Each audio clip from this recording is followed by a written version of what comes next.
जिसके बाद अब जाके तो इतना अरसा गुजर जाने के बाद नैब में Al-Qadir trust 190 million pound case में आज इमरान अहमद न्याजी जो है वो पेश हुआ है। तासुर अभी तक जो आज की पेशी से मिलता है कि तहकीकात में ताउन नहीं किया जा रहा। सबसे पहली बात यह कि जो रिकॉर्ड मांगा जाता है, आगे से कहा जाता है कि जी वो मेरे पास नहीं है, आप एनसीए से रुजू करें, आप कैबिनेट डिवीजन से रुजू करें, मेरे पास ये रिकॉर्ड मुयस्सर नहीं है, इसलिए मैं आपको वो रिकॉर्ड नहीं दे सकता। अब आप अगर तफ्तीश में ताउन नहीं करेंगे तो इसका मतलब है कि आपने अपनी जमानत का नाजायज फायदा उठाया है और जिस बुनियाद पे आपको जमानत दी गई थी वो लवाजमात आप पूरे करने से कासिर रहे हैं। ये याद रहे कि ये पाकिस्तान की तारीख का सबसे बड़ा स्कैंडल है। मैं आज अलकादिर ट्रस्ट और 190 मिलियन पाउंड की कहानी आपको फैक्ट्स एंड फिगर्स के साथ बताना चाहता हूं ताकि कोई अभाम ना रहे। बहुत सारे वर्जन इस स्टोरी के आ रहे हैं मार्केट में। जो वन हाइड पार्क एक अपार्टमेंट है लंदन में, जिसकी पेमेंट की मलिक रियाज साहब ने, और जब पेमेंट की गई तो वो पेमेंट एनसीए ने जब तहकीकात की तो पता लगा कि वो पेमेंट प्रोसीड्स ऑफ क्राइम में आती है, मनी लॉन्ड्रिंग में आती है। उन्होंने उनको जुर्माना डाला। जब उन्होंने जुर्माना डाला तो वो जुर्माना उन्होंने उनके बैंक अकाउंट फ्रीज किए उस प्रॉपर्टी टाइकून के, और वो जुर्माना तकरीबन 190 मिलियन पाउंड टोटल बनता है इस ट्रांजैक्शन का, वन हाइड पार्क का। अब हुकूमत पाकिस्तान का एक मुआहदा होता है बजरिया शहजाद अकबर कि ये क्योंकि पाकिस्तान से पैसा गया है, ये हुकूमत पाकिस्तान और पाकिस्तान के अवाम की मलकियत है, इस पैसे को वापस पाकिस्तान को किया जाए। बरतानिया की जो नेशनल क्राइम एजेंसी एनसीए है वो इस शर्त को मान के ये पैसा पाकिस्तान को ट्रांसफर कर देती है, इस शर्त पे कि ये 190 मिलियन पाउंड पाकिस्तान के सरकारी खजाने में जाएगा, पाकिस्तान के अकाउंट में जाएगा, पाकिस्तान के अवाम पर खर्च होगा। इस शर्त पर यह पैसा पाकिस्तान आता है। जब यह पाकिस्तान आता है, अब फ्रॉड कहां से शुरू हुआ? एक तो शहजाद अकबर को भेजा गया यह पैसा पाकिस्तान लाने के लिए, क्योंकि इसमें खुर्द-बुर्द किया जानी थी, इसमें फ्रॉड किया जाना था। तो किया क्या? एक मुआहदा और हुआ जो बंद लिफाफे में काबीना के सामने पेश किया गया, जिसको कॉन्फिडेंशियलिटी एग्रीमेंट कहते हैं, राजदारी का एक मुआहदा है। अब वो कॉन्फिडेंशियलिटी एग्रीमेंट चाहिए तो ये था कि काबीना के तमाम मेंबर उसको पढ़ते, क्योंकि हुकूमत पाकिस्तान का मतलब वजीर आजम और तमाम वुज़रा हैं, काबीना है मुस्तफ़ा इंपेक्स केस के बाद। वो खोला नहीं गया और इमरान न्याजी साहब ने जल्दबाजी में उजरत में कहा कि ठीक है मंजूर है, ये पास कर दें बस। फैसल वाडा साहब बोले, तारिक बशीर चीमा साहब बोले, कुछ वुज़रा ने वहां पर सवाल उठाए कि ये आप कैसे कर सकते हैं, हमें बताएं तो सही इस बंद लिफाफे में है क्या। अब पैसा तो जाना था, उस बंद लिफाफे में जो दस्तावेजात थे वो मैंने देखे हैं, वो तो जाना था हुकूमत पाकिस्तान के अकाउंट में, मगर किया क्या? इसी प्रॉपर्टी टाइकून का बैक वक्त एक केस चल रहा था सुप्रीम कोर्ट में 460 अरब रुपए का। अब ये समझने वाली बात है, सुप्रीम कोर्ट ने एक लायबिलिटी अकाउंट बनाया कि जो सुप्रीम कोर्ट ने सिंध गवर्नमेंट का पैसा या सिंध का पैसा है वो सुप्रीम कोर्ट के लायबिलिटी अकाउंट में जमा होगा। अब इस प्रॉपर्टी टाइकून की दो तरह की लायबिलिटीज हैं, एक जुर्माना जो एनसीए का आ रहा है 190 मिलियन पाउंड का, एक सुप्रीम कोर्ट में अकाउंट है 460 अरब जिसमें जुर्माना जमा होना है सिंध गवर्नमेंट वाले केस का। अब होता क्या है, हेरा फेरी क्या हुई? हेरा फेरी यह हुई कि काबीना ने मंजूरी देकर इमरान न्याजी साहब और शहजाद अकबर साहब ने खुर्द-बुर्द करके जो पैसा हुकूमत पाकिस्तान के अकाउंट में आना था वो सुप्रीम कोर्ट के लायबिलिटी अकाउंट में ट्रांसफर कर दिया।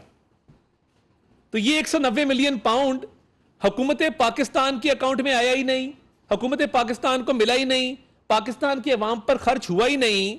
एक तरफ 190 मिलियन पाउंड है जो जुर्माना है जो बरतानिया की एनसीए ने पाकिस्तान को दिया है, और दूसरी तरफ 460 अरब रुपए का एक अलग से लायबिलिटी है जो रिकवर होनी है उसी प्रॉपर्टी टाइकून से। तो ये पैसा यूके से लाकर 190 मिलियन पाउंड्स, तो वो लायबिलिटी एडजस्ट कर दी गई जो 460 अरब रुपए की थी। ये है डाका जो इमरान नियाजी साहब ने मारा है। कोई कानून, कोई आइन, कोई जाब्ता इस बात की इजाजत नहीं देता कि आप बैरून मुल्क से पाकिस्तान का पैसा वापस ला रहे हैं और वो पाकिस्तान के सरकारी खजाने में जाना है, मगर वो वहां आप ट्रांसफर नहीं करते, वो आप ट्रांसफर करते हैं एक प्रॉपर्टी टाइकून के दूसरे अकाउंट में जो सुप्रीम कोर्ट मेंटेन कर रहा है। ये हेरा फेरी की गई जिसमें ये 60 अरब नहीं, 60 अरब तो सिर्फ ये 190 मिलियन पाउंड का नुकसान हुआ पाकिस्तानी खजाने को। अगर उस 460 अरब रुपए का भी आप तखमीना लगवा लें जो सुप्रीम कोर्ट का लायबिलिटी अकाउंट था जिसकी बाद में किस्तें कर दी गई, तो ये कई 100 अरब रुपए बनते हैं। अब इसके एवज फायदा क्या लिया, ये जरा डिस्ट्रीब्यूट करें जी ट्रस्ट डीड अल कादिर की। राना वकास साहब अगर हैं तो ये काइंडली तमाम हमारे रिपोर्टर साथियों को दें। अब इसके एवज 458 कनाल जमीन, 458 कनाल जमीन इमरान नियाजी साहब को गिफ्ट की जाती है उसी प्रॉपर्टी टाइकून की तरफ से। इमरान अहमद नियाजी साहब के दस्तखत अगर आप देखेंगे आखिरी सफात पर वो मौजूद हैं कि इमरान अहमद नियाजी साहब ये ट्रस्ट बना रहे हैं उस 458 कनाल जमीन पर जो उस प्रॉपर्टी टाइकून ने ये सारी हेरा फेरी करने के एवज रिश्वत के तौर पे इमरान नियाजी साहब को दिया कि 190 मिलियन पाउंड का आपने डाका मार के पाकिस्तान के सरकारी खजाने में जमा कराए बगैर दूसरी लायबिलिटी अकाउंट में जो सुप्रीम कोर्ट का एक अलग मामला था उसमें जमा करा के डबल फायदा दे दिया उस प्रॉपर्टी टाइकून को और काबीना में बंद लिफाफा पेश किया। उसके बाद ये है इमरान नियाजी की सिग्नेचर, और इसमें मजे की बात क्या है, दूसरे सिग्नेचर हैं बुशरा खान इन्होंने लिखा है, जो इनका आईडी कार्ड है उस पे नाम इनका और आ रहा है, वो मैं नाम नहीं लेना चाहता यहां पर, इखलाकियात के दायरे के अंदर रहना चाहिए, वो आईडी कार्ड साथ अटैच्ड है, आप देख लेंगे। दूसरे सिग्नेचर बुशरा खान, ये लिखा है बुशरा खान, दूसरे सिग्नेचर बुशरा खान साहिबा के हैं, और सबसे मजेदार सिग्नेचर जो है, जो तीसरे सिग्नेचर है, मिस फरद शहजादी। तीसरे सिग्नेचर इस सारी ट्रांजैक्शन में मिस फरद शहजादी के हैं, फरद शहजादी उर्फ फरा गोगी, अल मारूफ फरा गोगी। उनके सिग्नेचर एज फर्स्ट ट्रस्टी इसमें शामिल किए गए हैं। तो मैं हैरान हूं कि ये ट्रस्ट सिर्फ इमरान नियाजी साहब का और बुशरा बीबी का नहीं था। जुल्फी बुखारी साहब ये ट्रस्ट बनाते हैं जमीन लेने के लिए, वो ये ट्रस्ट ट्रांसफर करते हैं इमरान नियाजी को, साथ फरा गोगी को और बुशरा खान साहिबा को। ये तीन लोग ये ट्रस्ट बनाते हैं। शुरू ये होता है 1,50,00,000 से, मगर इसके मुख्तलिफ औकात में मुख्तलिफ अकाउंटों में 18 करोड़ रुपए आ रहे हैं, 20 करोड़ रुपए आ रहे हैं। और मैं ये समझने से कासिर हूं कि ये 458 कनाल जमीन है, 20 या 25 जाली स्टूडेंट शो किए गए हैं कागजात में। यानी ये कौन सी तालीम दी जा रही है, कौन से प्रोफेसर हैं? कभी आपका कोई जानने वाला या आपको पता लगा है कि कोई अल कादिर यूनिवर्सिटी में कोई पढ़ भी रहा है और इसका चार्टर भी जाली है? गवर्नमेंट कॉलेज यूनिवर्सिटी लाहौर के साथ इसका एक मुआहदा करवाया गया, ये यूनिवर्सिटी भी नहीं है, इसको यूनिवर्सिटी का दर्जा हायर एजुकेशन कमीशन से हासिल ही नहीं है, इसको एक अफिलिएट कॉलेज बनाया गया। अब ये हेरा फेरी की दास्तान जो इमरान नियाजी साहब आज कह रहे हैं मुझे तो पता ही नहीं है, मेरे पास तो कागज ही नहीं है, और तफ्तीश में आज उन्होंने ताउन नहीं किया जो नैब ने उनको बुलाया था जिस काम के लिए, जिस केस में उनका 8 रोजा जिस्मानी रिमांड था और सुप्रीम कोर्ट ने बुला के मर्सिडीज से उतार के भेजा उनको रेस्ट हाउस में तमाम तर सहूलियात के साथ, और फिर उनको बेल मिल गई। तो बेल तो इसलिए मिली थी कि आप ताउन करें, बताएं, पूरी कौम को बताएं कि ये कितना बड़ा डाका है जो नेशनल क्राइम एजेंसी का जो जुर्माने वाला पैसा आया था आपने उस पर मारा है। जाली यूनिवर्सिटी है, 458 कनाल जमीन है। फिर खैबर पख्तूनख्वा में एक कानून लाया गया, वो कानून जस्टिस सेठ वकार ने बाद में उसको कलअदम करार दिया। वो भी इस प्रॉपर्टी टाइकून और मुख्तलिफ इनके इन्वेस्टर्स के लिए था। वो कानून ये था कि आपको बगैर जमीन के हाउसिंग सोसाइटी बनाने का एनओसी जारी कर दिया जाएगा। आपके पास जमीन नहीं है, 1 कनाल भी जमीन नहीं है, 1 इंच भी जमीन नहीं है, मगर आप अगर चाहेंगे तो आपको हाउसिंग सोसाइटी की इजाजत मिल जाएगी, एनओसी जारी कर दिया जाएगा, और आप बाद में फिर जमीन खरीदेंगे उस एनओसी के बस। उस कानून बनाने के भी पैसे लिए गए। वो कानून क्यों बनाया गया, बाद में वो कलअदम क्यों करार दिया गया जैसे सेठ वकार अल्लाह बख्शे उनकी तरफ से। तो ये तमाम तर स्कैम जो किया गया है, जो कौम का कई 100 अरब रुपया इसमें खाया गया है। इमरान नियाज़ी साहब आज भोले बन रहे थे, हालांकि जब अदालत में पेश हुए तो एहतसाब के जज को उन्होंने कहा कि ये पैसा मैं पाकिस्तान लाया था, क्योंकि अगर हम ये केस लड़ते बरतानिया में तो कई करोड़ रुपए हमारे कौम के जाया हो जाते। मैं तो ये पैसा पाकिस्तान लाया हूं, ये पैसा पाकिस्तान का था, तो मैंने इसकी इजाजत दी कि ये पैसा पाकिस्तान आए। अगली बात गोल कर गए कि इस बात की भी इजाजत दी कि ये पैसा पाकिस्तान के सरकारी खजाने में ना आए, पाकिस्तान की अवाम पे खर्च ना किया जाए। ये सुप्रीम कोर्ट की लायबिलिटी अकाउंट में वो 460 अरब की लायबिलिटी सेटल करने के लिए इस्तेमाल किया जाए। ये हेरा फेरी थी इस बंद लिफाफे की, और ये है वो ट्रस्ट डीड जो मैंने आपको सर्कुलेट कर दी। मजीद दस्तावेजात भी हम हासिल कर रहे हैं, और इसके अंदर बात बिल्कुल वाज़ेह है। पाकिस्तान की तारीख का सबसे बड़ा डाका है। सिटिंग प्राइम मिनिस्टर जिसका नाम इमरान नियाजी था, उसके राइट हैंड शहजाद अकबर ने एक नोट मूव किया के लिए। हालांकि ऐसे मामलात में ज़ाब्ता यह है कि समरी मूव की जाती है, उस समरी की मंजूरी दी जाती है। यहां पे सिंपल एक नोट मूव किया जाता है शहजाद अकबर की तरफ से, और उसको सीगा राज में रखा जाता है, और शहजाद अकबर ये सारी कहानी बनाता है। इमरान नियाजी इसकी मंजूरी देते हैं, और ये बदकिस्मती है कि हमारे जुडिशल सिस्टम को चीट करके, हमारे तफ्तीशी इदारों को चीट करके इमरान नियाजी आज जेल से बाहर बैठा है, और वो आजाद फिजाओं में सांस ले रहा है, इतना बड़ा डाका मारने के बावजूद।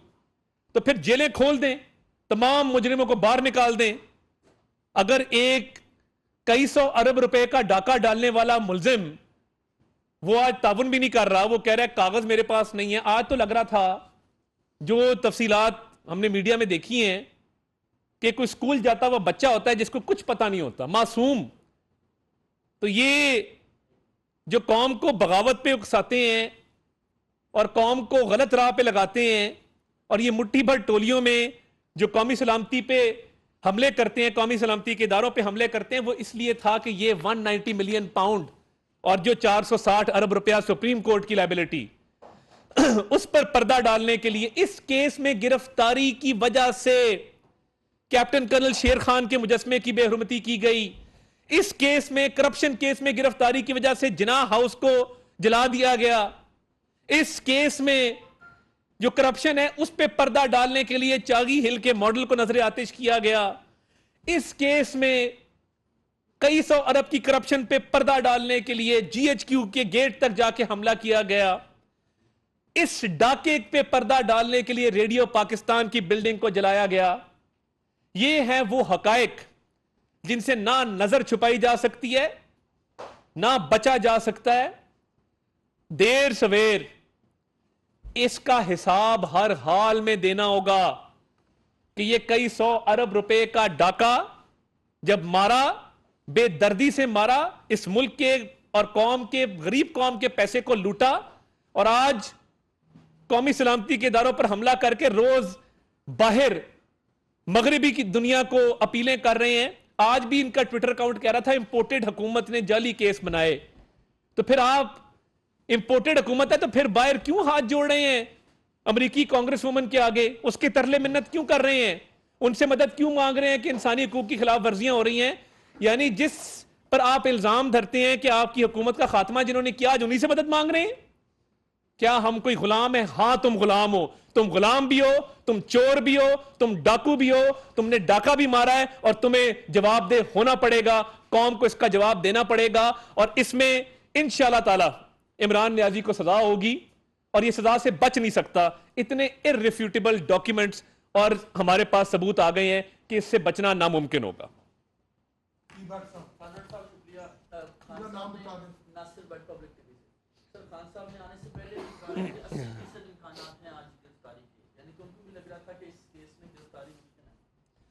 नहीं देखें, इसमें क्योंकि इस्लामाबाद हाई कोर्ट ने सुप्रीम कोर्ट के हुक्म पे कहा था कि इनको नोटिस जारी करें और इनको तफ्तीश में ताउन का कहें। गिरफ्तारी आज वो आए हैं, आज उन्होंने आके थोड़ा सा कुछ चीज़ों पे कहा है जी फलां कागज़ फलां के पास है, मुझे तो पता ही कुछ नहीं है। तो अभी तो ये पहला तफ्तीश का अमल है, ये तफ्तीश का अमल आगे चलेगा। और देखें, ये सजा वाला केस है, ये राइप केस है कन्विक्शन के लिए, और ये कन्विक्शन इंशाल्लाह मुझे पूरी उम्मीद है कि होगी। तो देखिए गिरफ्तारी तो